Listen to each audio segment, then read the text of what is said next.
As you can all imagine, the last 5 years, my life without my mother have been incredibly trying. Uh, the gravity of my loss and the horrific pain and suffering that Michael Peterson caused my mother, which I inevitably have to live with that knowledge every day, is really too severe for any semblance of retribution to ever truly be made. But with this settlement, I believe that Michael Peterson is certainly acknowledging this with an offer great enough to speak, to perhaps begin to speak to the value of my mother's life and the loss that I must continue to deal with. In entering this agreement, I can only hope that I might be able to somehow put some of this behind me. But leaving it in the past certainly by no means changes how difficult my future will continue to be without my mother, without her spirit and her love and constant encouragement. Real Crime Profile is made possible by many wonderful sponsors, from Madison Reed Hair Color to Stitch Fix Personal Shopping to Gobble Meal Delivery Service. So please, when you hear a special offer from one of our sponsors, do check it out and take advantage of it and show them your support for our show. You can also go to our website, realcrimeprofile.com, and see an up-to-date listing of the companies who help bring you Real Crime Profile and the limited time offers they have for our listeners. Remember, we can't do our show without you, and we certainly cannot do it without our sponsors. So thank you all for supporting Real Crime Profile. The night after the viewing, we had a block of rooms at a hotel in Durham. Family had come in for the funeral, friends, and my brother and my sister immediately were convinced that the scene didn't look right. They felt Michael was guilty. I can't tell you exactly why they were so sure he had done it, but I guess the crime scene just didn't look right to them. I did not feel that way. I just felt I had to do a funeral for my sister. We had to have a reception afterwards. I had to go through the motions of burying my sister. Hello and welcome to Real Crime Profile. This is Jim Clemente, retired FBI profiler, former New York City prosecutor, and writer-producer on CBS's Criminal Minds. And with me today remotely is... Laura Richards, founder of Paladin National Stalking Advocacy Service, former criminal behavioural analyst at New Scotland Yard, and author of the book Policing Domestic Violence.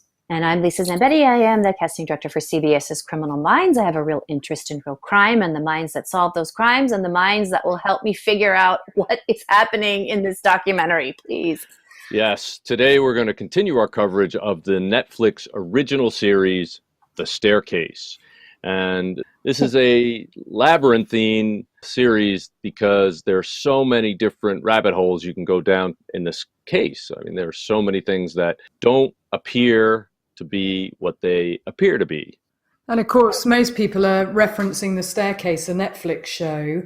Well, there were 650 hours recorded, but only 8 hours originally made it onto screen. So, there's lots of other spin-offs as well as the updated episodes, but there are other shows and documentaries. There are other podcasts on the subject as well. And I think people should certainly listen to the BBC 5 Live, the Beyond Reasonable Doubt podcast by Chris Warburton, because in my opinion, they show all sides by interviewing different family members as well as the defense team. But there's a brilliant episode with Candice where she talks about Kathleen, and it's chapter 13. And I think everybody should listen to that first of all. But they also interview Rudolph and the Judge Hudson and now Judge Hardin. And it's 18 episodes in total. So I think that's a really good reference material, as well as there's an article in the Times, in their magazine. There's a really good article about the case. And there's also a book by Diane Fanning called Written in Blood. So although we will arc across the staircase, there's other material that I've certainly been deep diving into. And we've got to remember that we're only seeing the lens of the defense in terms of the 13 hours that made it on screen out of the 650. Well, yeah, and following on to that, while Real Crime Profile's raison d'etre is to be victim focused, this documentary isn't necessarily, and it's not really even a who done it or a why done it, but it really is more a legal procedural. I mean, the more I review it and look back at it, Lestrade is very much into the process of how to defend somebody, and when you're hit with numerous surprising things. So I'm coming to understand that as I kind of chew on this documentary more and more. Right, but we will maintain our focus on Kathleen Peterson, who is the person who died. It was a violent death, and you'll notice that in the series, they never once say the words murdered. I mean, the defense calls it a death, an accidental death, and that's their argument. Right. But it's not fact.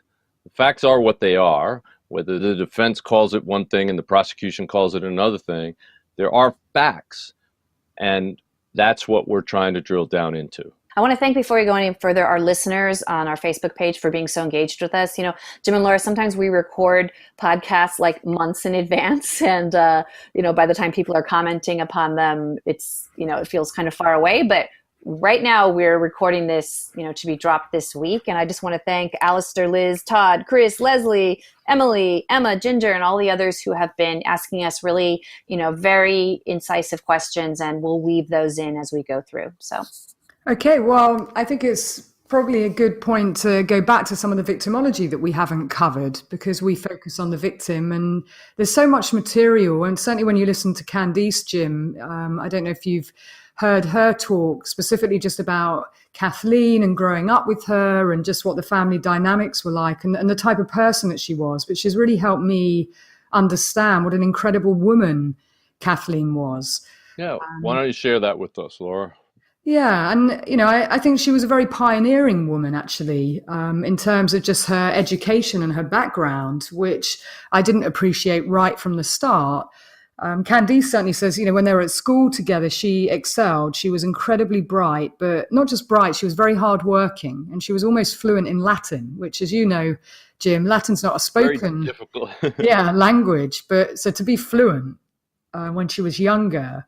And then she went on to become the first woman to graduate from Duke's University in engineering, which is very cool. I mean, in terms of her interests, she always helped Candice and her other siblings with things, whether it was making a dress for Candice for a competition at school and winning it, or whether it's, making cakes, or she would always try and help, always try and teach people, be the first person to jump in, always really liked to socialize. She had a great sense of humor, very sharp wit, her banter, apparently she was, great fun to be around. And she was a bit of a night owl. She liked staying up late, and yes, she would drink wine and socialize, and she had a lot of people around to her house because she basically ran these fundraiser events. She was active with Durham Arts Council and served on their board. And, some of the columnists locally, there was a Society columnist, someone called Jimmy Gibbs, who basically said she was the Martha Stewart of Durham. That, really? She would invite all these people around for a dinner party, maybe, at times 100, and she would cook the food herself, all of it. She'd be the first person to welcome you into her house and give you a glass of wine and, get you started on helping make the salad. I just got this real image of her just being very super business when she's at work and really hardworking. And we know she held a high-level job at Nortel, but also she was the life and soul of the family. She was the one holding this blended family together and very much ensuring that everyone sat down for dinner each night. She would make the dinner, she would do everything. And at these parties, and this is Candice's view. So using her lens, she would cook all the food and be the one socializing. And then he would appear, Michael Peterson, the 11th hour, having come back from the gym, maybe wearing, a muscle vest still and shorts, and, would kind of sit down and hold court, but not really participate in terms of putting the food on the table or helping her. Mm-hmm. And that was the one thing Candice said. Yes, Kathleen was very happy in the marriage to be married to him, but when she looked at it, she found it a very, it wasn't equal in terms of the distribution of things that were going on in the household. But Candice never said anything about that because she felt it wasn't her place to. And were they together? They were together for 10 years before they got married. Is that what you learned? Yeah, I mean, Kathleen was married to George Atwater beforehand, and he was a physicist, so he was super bright. She fell in love with him, actually moved colleges to spend time with him, and they ended up getting married and having a little baby girl, and they were blissfully happy for a chunk of time. However, unfortunately, he started to have an affair of what Candice and others believed was an affair, and so did Kathleen too. And so the marriage really had reached an end, and Kathleen had called time on it. And it was at that time that Michael Peterson, his marriage with Patty was over. And so the children were spending time together, and Michael was seeing Kathleen, and they ended up moving in together. But that having been said, he did go back and forth a fair amount between Kathleen and Patty. Even Patty went back to Germany, and he decided actually he was going to give it another shot with Patty, and took the girls, Martha and Margaret, back to Germany, back to Patty, then decided no, that wasn't for him. So then he went back to Kathleen, and that's when they set up home together. How did they meet, Laura? Do you know? I think they were just in the same social circle. When he'd come back from Germany with Patty, they lived in a very close range to Kathleen, so they knew each other socially. And as her marriage was deteriorating, so was his. And the girls were playing together, Caitlin and Margaret and Margot. So it sounds like it was quite an organic thing. Kathleen had come out of that relationship I think it was Fred Atwater, her husband. Candice basically says that when she got together with Michael, she wasn't happy about it. The fact that her family weren't happy about it purely because at that stage, Michael was still married. And so she was setting up house with a married man. And there was a very bizarre financial aspect to this, in that he wanted to buy that mansion for both of them to live in. And he asked Patty, because although he had been successful with his book and it was a New York Times bestseller, he was still married to Patty, and the bank didn't want to loan him the money because he didn't have an income coming in regularly. So they basically said that we will give you the loan or the mortgage on the house if Patty signs it off. So he had to go back to his former wife. And the way he negotiated that, and Candice and others would say manipulated, was he pressured her, then took her for dinner at his parents and talked her into signing that paperwork. So the bizarre thing was that he then buys this house and then moves Kathleen in, but it's in his and Patty's name. Oh, I thought I thought that she owned that house. Maybe this was later, but I thought that Kathleen owned that house. That may have been later on, but according to Diane Fanning, it was in his and Patty's name. That's very bizarre. And when you think about that, there's a number of things that you mentioned here, Laura, that are really interesting in terms of his behavior and how it contradicts her behavior. I think Kathleen, like you said, seems to be very giving and makes an effort to sort of help out and be the one who actually does things for others, even though she's very busy and she's a professional career woman.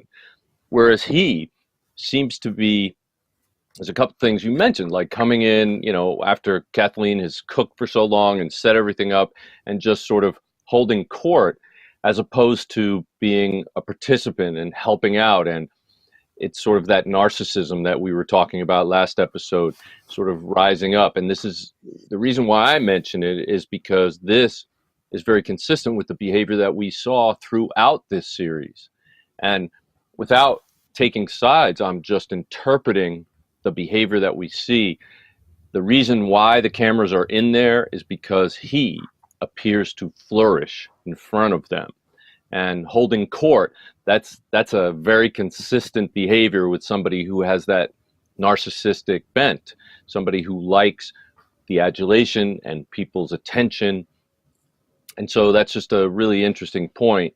And so I think her description of him actually meshes with what we see of him leaking out during this documentary series. It does. And more so, she says that when the attention isn't on him, he kind of goes quiet and goes off. He kind of sulks, which was a number of people said that too, along with the fact that he had this temper, this flash. And that's what I was detecting as I was watching the series, that although David Rudolph would say things like, I've never seen him be angry. Well, he probably wouldn't be angry to someone like David Rudolph because he needs him.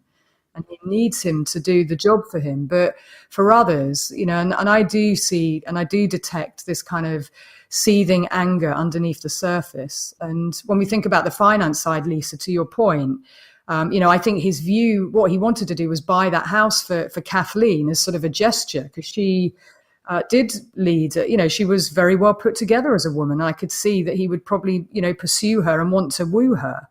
But she was the one who was holding it together. She had the 6-figure salary and she was supporting. We've got to remember it's 7 of them, with this blended family. That's a huge amount of stress, isn't it, Jim, to have on one person. And when your job is unsafe, which hers was, she was in a senior position, but she was stressed. And Caitlin had said that she was calling her in tears because she was really stressed out about the finances. And while she's out working for, 12 to 14-hour days, he's at home writing, in inverted commas. And that's the same behavior with Patty. All right. Not that writing is a bad thing. What Laura's saying is he says he's writing, but we find out later that he's actually setting up these sexual liaisons. And I think this is a good point. That's not all he's doing.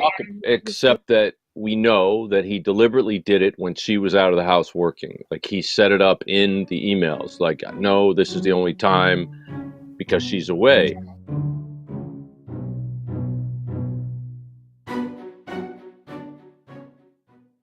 Have you noticed how crazy expensive eyeglasses are? Even if you have insurance like I do, even if you try to pick the least expensive frame like I do, and especially if you need high index lenses like I do, it can cost almost as much as an iPhone. That's where Warby Parker comes in. Warby Parker creates boutique quality eyewear at a revolutionary price. Their prescription eyewear starts at $95, and that includes the prescription lenses, anti-glare, and anti-scratch coatings. So best of all, Warby Parker has a free home try-on program, which makes it super easy to test drive some glasses frames in your own home. And it's really simple. You select 5 pairs of glasses online. Warby Parker sends them to you to try for 5 days, and that way you can model them for your family or friends and see what you look like in your own mirror and not the lighting in the store or the doctor's office. And there is no obligation to buy. They ship it to you free, and included is a prepaid return shipping label to send the sample eyewear back. And if you fall in love with the frame, and you will, Warby Parker makes it simple to order your new glasses with your prescription. So I really enjoyed this at-home try-on experience thing. I picked a bunch of styles, bunch of different colors, shapes I liked, including the John Lennon glasses that Jim likes to wear. And then I wore them around the house, and I took them to the office, and it was really fun asking my coworkers and everybody which one looked best on me. Spoiler alert, Jim's glasses look best on Jim. On me, I look like an owl. But anyway, I found a perfect pair of teal blue frames that have this slightly vintage vibe. And it was so easy to email my glass prescription in, and the Warby Parker website walked me through all the other steps to complete my order. And if you have an iPhone 10, make sure to download the Warby Parker app, where you can use their brand new feature, Find Your Fit. Find Your Fit uses the iPhone 10's true depth camera to map and measure key facial features. Using these measurements, Find Your Fit recommends approximately 12 Warby Parker frames that are likely to best fit your face.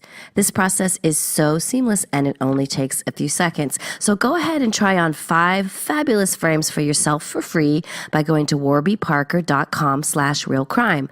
That's Warby Parker, WARBYPARKAR.com/realcrime. She had taken a vacation to near the Grand Canyon, and she was at Lake Powell, and I'll never forget the wind's blowing back her hair, and she's looking out at the view, and she said, "You always need to stop and think and appreciate when you're having a really good day. Too often we all remember too easily bad days, but you need to, those good days, you need to think, this is one of the happiest days of my life, so you can retrieve it and bring it to the forefront of your mind and treasure it and lean on it when you're having a bad time." You said something interesting, Laura, that Kathleen's first husband started having an affair, and so did Kathleen. So that's the first I've heard of that. So obviously that kind of cuts both ways. We know that the marriage dissolved shortly after that, but we don't know whether she had the affair in response to his affair or whether they were both concurrent. Do we have any information about that? Well, what Candice says is that she was devastated at the demise of the marriage, and that he was bringing this young sort of woman, a student of his, to the house, and it was very uncomfortable, and the rest of the family detected that there was something going on. Oh, gross. Oh. Yeah, so it wasn't Kathleen, from what I hear from Candice's version of it. It was very much him, his interests elsewhere, and maybe they just grew apart, but she was devastated by the breakdown of the marriage. Yes. And you hear that in the documentary where they read Caitlin's statement. I don't know where the statement comes from, but the defense reads her talking about hearing her mother crying night after night, as a child. That must have been just terrible to be up at the top of the stairs and hearing your mother in pain. I mean, that's horrifying. Yeah, she was depressed. She was definitely upset. And the reason why I say about the dynamic of her working and Michael Peterson at home is also because that was a very similar dynamic when he was with Patty in Germany. And so Patty had 2 children, and we'll talk, in more detail about the first relationship, but they had 2 children together, and she had a teaching job there. And she was the one that maintained the household and the finances whilst, for a number of years he was writing. And so whilst Patty was working really hard, he seemed to be just floating around doing the things that he wanted to do. They really liked the finer things in life. So although they didn't have much money, they had a Mercedes, they drank very fine wine, their quality of life was significant compared to, one income, which was a teaching job. But did he have an income from his military service? I mean, I wouldn't think that would be a significant income, like when you come out of, because he wasn't serving at that time. Well, I have no idea if he was getting, I don't know if he was retired or if he was getting something. Well, he was too young to be retired. I mean, they're still there. I mean, is he in the military? I mean, why are they in Germany and they're at the U.S. Defense? I mean, they're there because of his job, aren't they? Well, he was working on his book. He was writing, but I don't know what else he may well have been doing. But by all accounts, the main income was from Patty and her teaching job. Sure. So, but he was an ex-Marine, he did spend time in Vietnam, and we know that some of those things of his accounts made their way into the books. And some of the things that he talked about, had been embellished, and he wasn't quite who he said he was, which came out when he ran for mayor, or he tried to. Right. And he was embarrassed because he had been rather flamboyant with the truth about what he had done. I think that Germany time is an interesting time, and Anne and Candice provide a different reference point to Michael's behaviour. And I think seeing that that's how he was in the relationship with Patty. But then, of course, the book was a New York Times bestseller, so he, gets $600,000 from that. But it's really Kathleen who benefits from that, because he and Patty separate. He dedicates the book to her and to the boys, not to Margot and Margaret at that time. And he gets an advance for his next book. So he does have money coming in for the period of time when he's first with Kathleen. And then at the time of her, when she dies, he hadn't received a paycheck for 2 years. And she was the one that was holding, she did own the home at that time, Lisa. So I don't know what time it transferred, but she owned the home, the car. She had the $1.4 million life insurance. She had a $350,000 pension. And she was the breadwinner, working 12 to 14-hour days. Yeah, and I can't imagine that being a female executive in information services at Nortel. I mean, I can't imagine there were many females at her level. I mean, that must have been, very competitive to get to that position. And I know that she held other jobs in pharmaceutical. I mean, and she was a very high level executive. That takes a lot of grit to get to that level in a male predominant job. Male-dominated environment. Thank you. Yeah, and I just wanted to highlight the fact that she was making money, but the job situation was very stressful. And she had told Candice about that, and Caitlin, and she'd been in tears about it. And Michael Peterson on the staircase, and when he's interviewed on Beyond Reasonable Doubt, he's asked specifically about the finance, and he says that they were living within their means. Well, that just is not true. And, it's when he says it, his voice goes up. And I've noticed across certain points when he's under stress, his voice tends to go relatively high compared to the tone of when he's speaking about other things. But the fact was that they were all worried about money, and how we know that for other family members, but also he wrote emails to Patty asking her to get home equity loan for the sons, because the sons were in debt too. Right. And he was saying that he was very worried about them. Clayton and Todd couldn't afford to live. They couldn't afford to pay their rent. They had, I think it was something like $700. One of them had $700, before you pass go on interest to pay, and the other $300. And then they had their rent and everything else on top. And so Kathleen was supporting all of that. And her job was not safe at that time. But he didn't want Kathleen to know about that, right? He had reached out to Patty for a loan or something, and I can't talk to Kathleen about this, because they're his boys. And so that was a secret that he had from her. Right. And what does that tell you? I mean, to me, that means that shows a level of discord in the relationship. If this was a truly loving, back and forth, fully committed on both sides relationship, then whatever problems either side is suffering, they willingly share it with each other because they're together.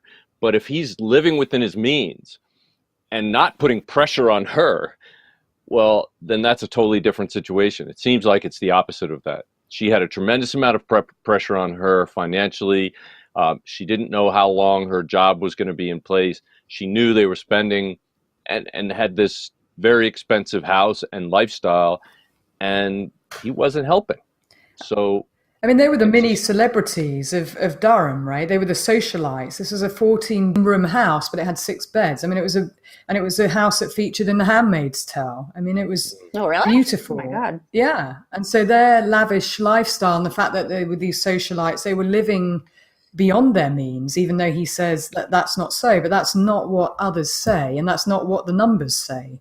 So we did say 143,000 is a lot when, it's credit card debt. And so that part around, her job and that evening, the fact that she's sending an email at midnight, and I believe she actually called her colleague Helen too. And her colleague basically said that she was coherent at the time when she spoke to her. But the fact that she is making those arrangements at midnight talks to someone who is certainly engaged in their work, but she was anxious about the future because lots of people were being laid off. And that is stressful, irrespective of who you are, particularly when you have all those other trappings. They're living this lifestyle and bills need to be paid. Right. And Laura, you bring up a point that I think we should then also raise the fact that Michael Peterson said that Kathleen was drunk. And that forms the basis of the defense's argument that she slipped down these stairs and was so drunk that she kept falling and kept hitting her head. But that isn't borne out by the fact that she was lucid during this conversation. And also, it's not borne out by the autopsy, is it? That's right. I mean, on the toxicology, it was 0.7%, which is 0.3 of a point below the legal definition of being intoxicated in North Carolina. And so Michael Peterson does make that point that she was drunk, but there's also somebody else who was at the house when the paramedics and the police arrived, and that was Todd Peterson, who said right from the start that he, both of them drink way too much, and she was probably drunk and fell down the stairs. And he kept impressing upon them that that's probably what happened. What time did she call her colleague? What time is that noted? So I think it was around midnight with the email as well. So it was according to Diane Fanning's book. So I'll source these things. So yes, and Helen says that she talked coherently, wasn't slurring. She was very coherent. Sure. But then later, if she had drunk, if they continue to celebrate, she could have continued drinking. He said she went inside one time. She left and went inside. And so according to his statement, she did not come back out and continue to drink and continue to celebrate. But, on top of that, when you're talking about somebody who blows a 0.07, that's 0.3 below what's legal in the state for driving. 0.10 is not being drunk, that means it's illegal for you to drive. That would be driving under the influence. But it's certainly a much lower level than being incapacitated because you're drinking, or not being able to walk or talk or anything like that. So I'm just putting that in context. Yeah. She's able to drive at that intoxication level Right. in the state, and almost any state, because I think California it's 0.08. They might be bringing it lower in some states, but she is able to legally drive with that much alcohol in her. So that's not much alcohol. And the other thing is, if they were drinkers, which it looks like he certainly was, just in terms of the docu and him, liking his red wine. And I it's not a judgment about that. It's just, if it's your lifestyle, then obviously you build more tolerance up. And, for her, she may well have liked a glass of wine, but as Candice said, she'd always be the first in the office. She'd be the first up. She may have been a night owl, but she was always on time. And, that was part of her work ethic. The fact that it keeps coming up that she was drunk, well, actually, the toxicology doesn't play that out at all. The fact that when the detectives arrived, they say that when they were in the kitchen area, they could smell alcohol like it had been poured down the sink. Now, I think we've all been in that situation where you pour wine that's left in a glass into the sink. Right. You may run water, but you can still smell it. It's still a very strong odor, and that's what they claimed that they smelt. And there are some that believe, and Art Holland was one of them, that they were trying to, both Michael Peterson and Todd Peterson, make out that she was very drunk for purpose, and they were suspicious of that right when they arrived at the scene. And certainly Art Holland, I thought it was interesting, Jim, just listening to some narrative around him. When he got the call as a seasoned homicide detective, he actually thought he was attending something very straightforward. And an elderly woman had fallen down the stairs. And therefore, when he went into that home, he was very surprised to see so much blood. And that was the thing that everybody commented on. But conversely, when we go back to the 911 that we spent time analysing in our last pod, he doesn't mention blood being everywhere. And that omission is an interesting one. Yeah, that is. That's very good.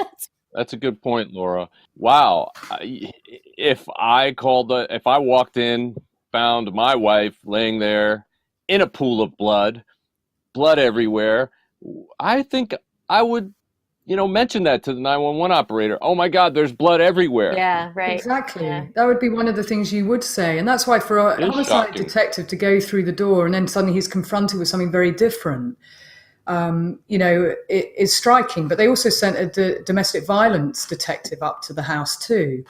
And the two of them together just felt that things didn't look right. There was a blood stain on one of the glass cabinets where you get the glasses out. So, Oh, really? Apparently so. And of course, we've got all these problems around the forensics of what was done, what wasn't done. And of course, Diva, who's right in the middle of it. But yes, the reports say that there was a blood stain on the cabinet that had wine glasses in it. So, of course, we have his version of That's events. interesting. That's very interesting. This is what we do when we're presented with a new fact. We actually go down that rabbit hole for a minute. What does that mean? What could that mean? Could it mean after this happened, somebody was really, panicked, concerned, frantic, needed to calm down and think, and went and got a glass so they could enjoy some wine and calm down? I mean, I think that's a reasonable interpretation of that. Why else would there be blood stains on that cabinet? Yeah, I mean, it's an odd place. And there was a blood stain on the phone, which, I mean, obviously he made the call, so you would expect that. But there was also a drop of blood on the stairwell, which to the actual house itself. And the son had blood on him too. And the interpretation of the son having blood on him was like he'd been lifting something heavy and it had dripped down onto his bottom clothing. He may have hugged her. I mean, I don't know. Can we really say that? No, you would see his footprints and his handprints on her. Footprints on the floor around him in the blood. that should all be in the forensic reports if that was the case. And the same with Michael Peterson. I would have expected there to be a lot of blood on him. And as we talked about before, because there was so much blood, him either hugging her or trying to support her or doing CPR, but that wasn't present.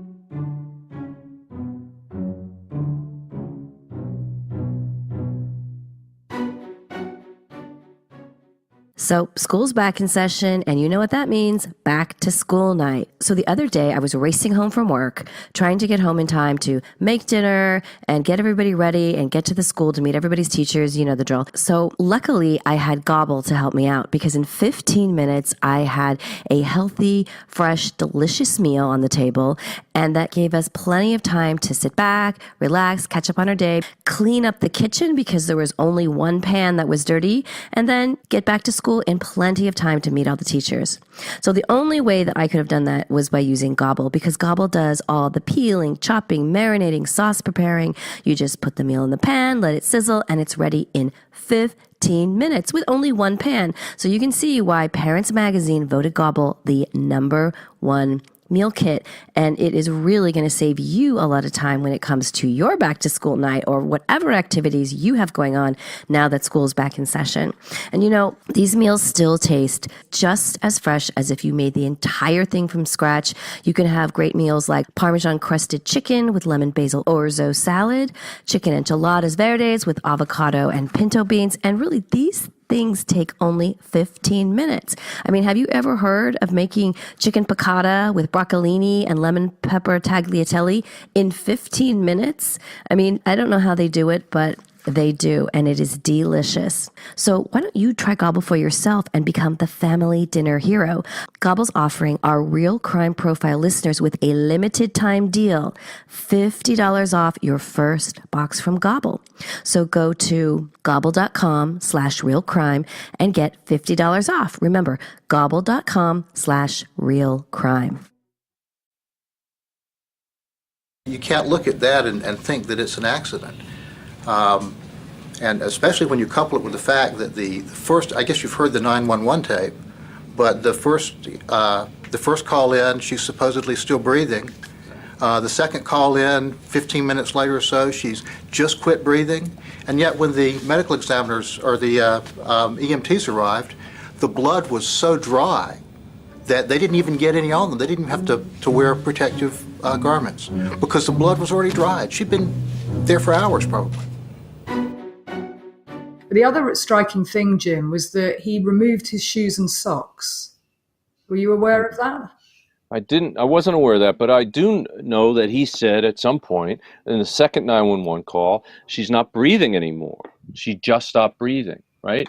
And to me, he did not ask for or initiate CPR, ask for instructions or initiate if he already knew how.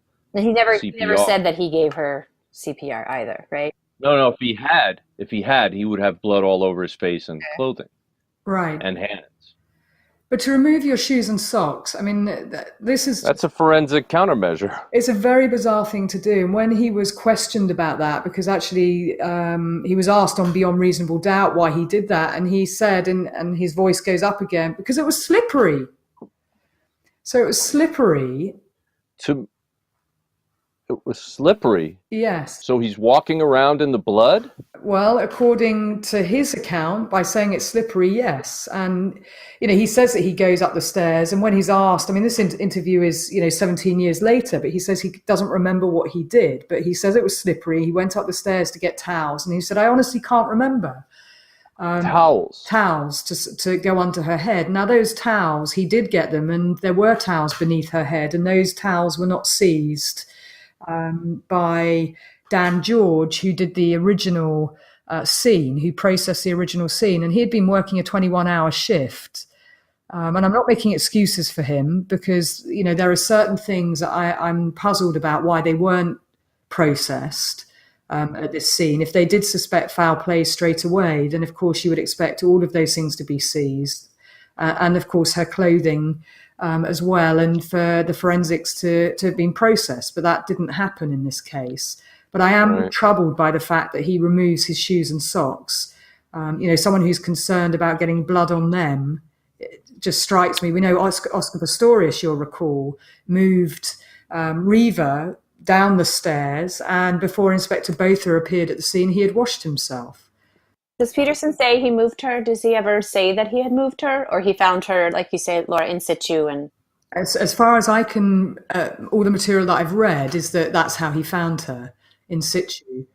But to remove your shoes and socks when there's other things, I mean, if we go back to the autopsy report, and that's probably what we should go to, is if she takes something between 2 and 4 hours to die, we still have this time window that's a problem, 2 hours and 30 minutes or 40 minutes. What's he doing in that time? When he's removed his shoes and socks, he's certainly made 2 phone calls, but that probably would have been the first thing you do, wanting to get help or trying to give CPR. But removing your shoes and socks, particularly when we understand that there was actually a shoe print of his trainer on the back of her leg, on her sweatpants. Oh, okay. Yes. Okay. And I have a picture of it. Okay. There is a picture, of it, and I'll post it, that they corroborated that was his shoe print on the back of her leg. Now, how does that get there? But before we wrap, Jim and Laura, as you can tell, I'm sort of pushing back at you on some things. I don't mean to be, No, that's okay. No, you absolutely do. Yeah, I mean, there are things that occur to me. I'm very much on the fence. I feel like last time we recorded, I was much more in one side than the other, and now I'm completely on the fence. And I think, so I'm bumping against things like him being a writer is sort of tantamount to being lazy and not contributing. Just, we know a lot of writers, and it's so hard. And right, but a writer who works as a waiter because he's not bringing in money is one type of writer. Right. A writer who goes to the gym while she toils at work and home. Yeah. That's what. Yeah, but I know. But that's what we're going to point out. That's all. Yeah. And the other thing about his wife Patty, they certainly must have ended amicably because she was there for him during the trial, and boy, what an interesting person she is. I don't know if we're going to get into that, but wow, I was fascinated by her, and we'll talk about that later. But anyway, right, but when you say that, I mean, again, that's not inconsistent with somebody who's coercively controlled. Right. Somebody who continues to go back, right? How many times, Laura, have people gone back for the 5th time and gotten killed then? Yeah, and it didn't end amicably, actually. There's a lot more we can talk about with Patty. Yeah, let's talk about that. Okay, as a separate. We will do that next time then. But before we go, Laura, do you want to just tell people what you're doing in the UK? I mean, I just think it's important to tell them. Yeah, no, I mean, it's important to raise awareness. We've got a couple of months left to try and lobby and pressure government to try and ensure that the register comes in for serial stalkers and domestic violence perpetrators. And last week, I received an email inviting me to give evidence in Parliament to the Home Affairs Select Committee, which is a committee chaired by Yvette Cooper. And it's a committee of parliamentarians who requested evidence off the back of the government running the consultation that I talked about before for the domestic violence bill. The Prime Minister wants to bring in a new domestic violence bill. They consulted with everyone, and I've responded to that, and I've kept the pressure on about having the register, that we focus on perpetrators. But now there are some oral evidence sessions for the Home Affairs Select Committee, and they've asked me to give evidence on a panel with 3 others on Tuesday. So I'm now flying back to London tomorrow because I think these things are really important to ensure that expert voices are heard. And I've been talking to many of my other colleagues in the UK just about some of the key areas that they will question me on. The evidence session will be made public. It's a transcript, and so people will be able to read it following the afternoon session on Tuesday in Parliament. But if you would like to support the campaign, and many of our listeners heard from Zoe Dromfield, we talked to Clive Ruggles, Alice's father, and I've been running a campaign with Vice, the online magazine, and Broadly, who are their female section. And we've been running a campaign all across the summer and launched a new video of a new digital clip about Alice's life. And we want as many people to sign the petition as possible. We're currently at about just under 158,000 signatures. And as I said, we have this window of time between now and the government reporting back and hopefully making an announcement in November. So this Home Affairs Select Committee review will continue to put pressure on the government to bring in things that perhaps haven't been included in the domestic violence bill that need to ensure that we protect victims and their children. Laura, that's great. And it's an honor that you're going to give testimony.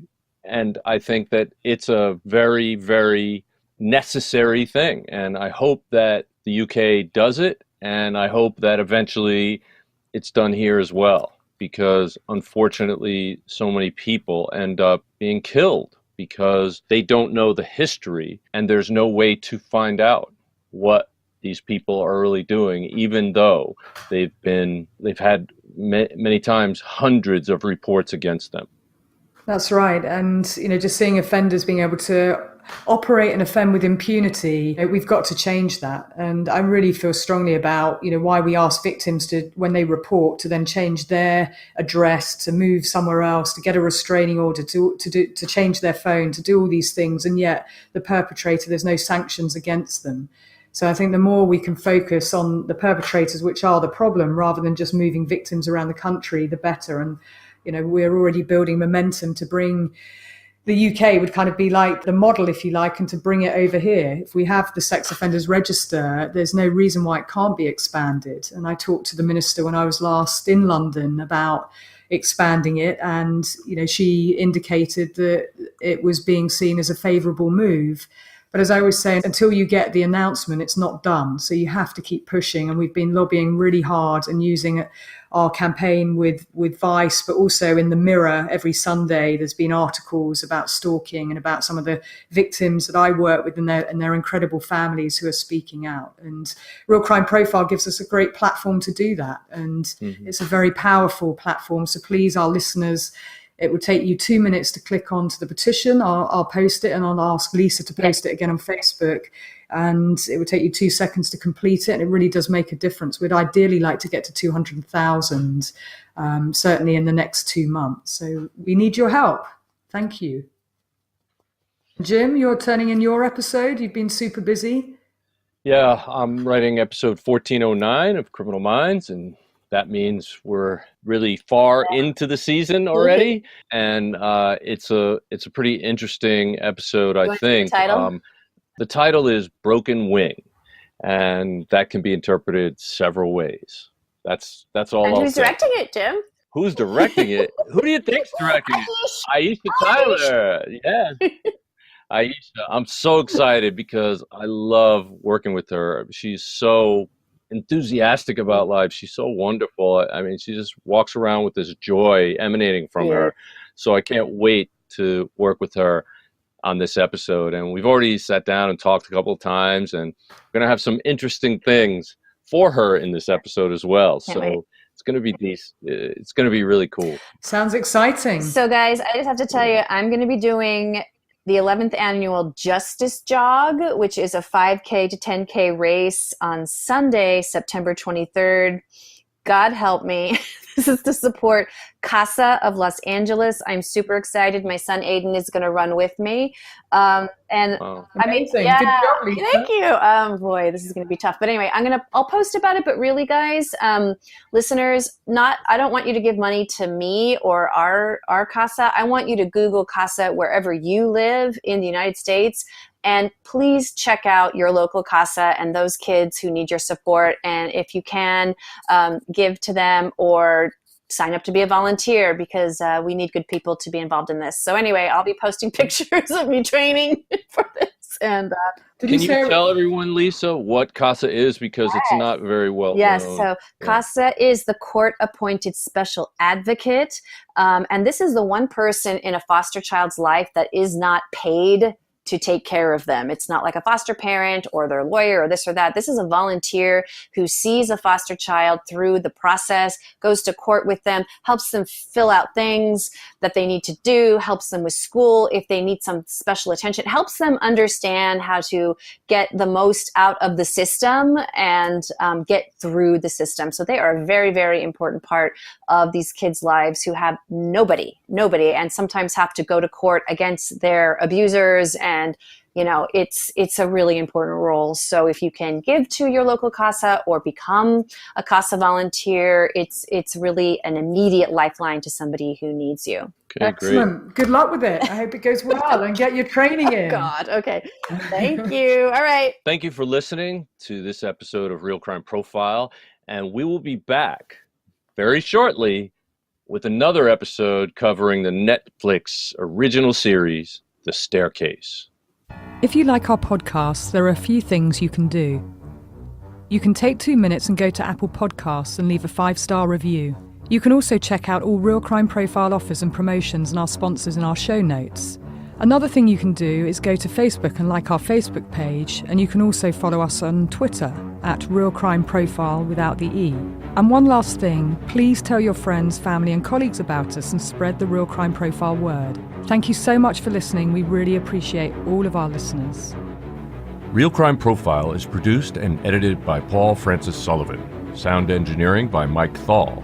Music is composed by Simba Tsumba. Logo art by Jim Clementi. Real Crime Profile is produced by XG Productions and distributed by Wondery. For advice and support if you're experiencing stalking in the UK, you can contact Paladin National Stalking Advocacy Service on 0203 866 4107, or you can go to the website where there's a lot of information and advice that you can follow on www.paladinservice.co.uk. If you're experiencing domestic abuse, you can call the National Domestic Violence Helpline for free on 0800 2000 247. In the US, if you're experiencing domestic abuse and need advice, shelter or counselling, you can call Genesis, the 24-hour hotline, on 214-946-4357. You can also go to their website for further advice or support, www.genesisshelter.org. And there's the domestic violence hotline on 800-799-7233.